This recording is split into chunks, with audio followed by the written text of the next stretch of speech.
अस्सलाम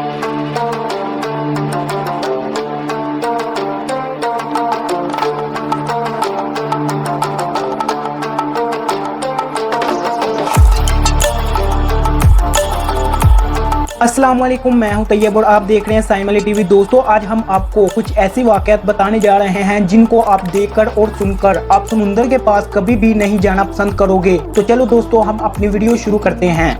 अगर आपने अभी तक हमारा चैनल सब्सक्राइब नहीं किया तो अभी सब्सक्राइब करें और बेल आइकॉन को क्लिक करके हमारी लेटेस्ट वीडियोस के बारे में अपडेट जानें। सब्सक्राइब कीजिए और हम आपको लिए चलेंगे आपकी फेवरेट वीडियो की तरफ।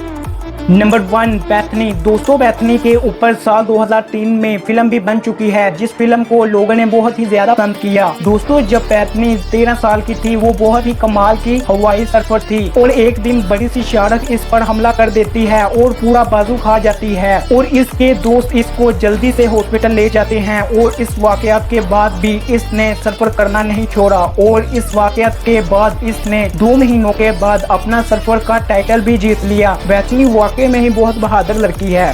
Number 2, रोडनी fox. दोस्तों, रोडनी फॉक्स ने कभी भी सोचा भी नहीं होगा कि समुंदर के सबसे खतरनाक जानवर का सामना करना पड़ेगा। दोस्तों, रोडनी फॉक्स जब एक दिन समुंदर में स्विमिंग कर रहा था, तब अचानक से रोडनी पर बड़ी सी शार्क हमला कर देती है और शार्क रोडनी को अपने दांतों में डुबाकर समुंदर की गहराई में ले जाती है और रोडनी भी अपनी पूरी ताकत से शार्क के साथ लड़ता है और आखिरकार वो शार्क से बच जाता है और वहाँ के लोग इसको फौरन हॉस्पिटल ले जाते हैं। और दोस्तों, आज भी रोडनी के जिस्म पर शार्क के दांतों के निशान मौजूद हैं। वैसे तो ऐसी किस्मत वाले कम ही लोग होते हैं और बहादुर भी। Number 3, dolphins. दोस्तों, 2005 में जान बचाने वाला एक ग्रुप न्यूजीलैंड के समुंदर के किनारे पर तैर रहे थे और तभी एक डॉल्फिन का ग्रुप इनके पास आकर चक्कर लगाना शुरू हो गया और तभी इन्होंने डॉल्फिन्स के सर्कल के बाहर देखा तो उनको एक बड़ी सी शार्क दिखाई देती है जो इन पर हमला करना चाहती थी, लेकिन वो डॉल्फिन्स की वजह से वो हमला नहीं कर पा रही थी। डॉल्फिन्स ने भी इनका साथ अब तक नहीं छोड़ा जब तक सब के सब किनारे पर नहीं पहुंच जाते। दोस्तों, वाकई में ही डॉल्फिन कमाल की फिश है।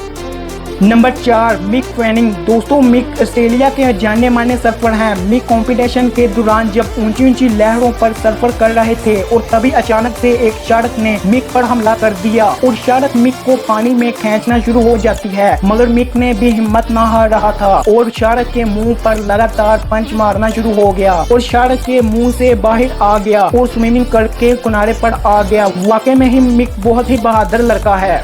Number 5, brave mom. दोस्तों, 2012 में एक 15 साल लड़की समुंदर के पास बैठी हुई थी जिसको शार्क ने इसको पानी के अंदर खींच लिया, मगर इस वक्त इसके नजदीक इसकी माँ थी और इसने अपनी बेटी को इस हालत में देखकर पानी में छलांग लगा दी और शार्क के साथ काफी देर तक मुकाबला करने के बाद अपनी बेटी को मौत के मुंह से बचा कर ले आती है और हॉस्पिटल ले जाती है और इस माँ ने अपनी बेटी को बहुत ही बहादुरी से बचा लिया। दोस्तों, अगर आपको हमारी वीडियो पसंद आई हो तो लाइक जरूर कर दिया करें। Thanks for watching it.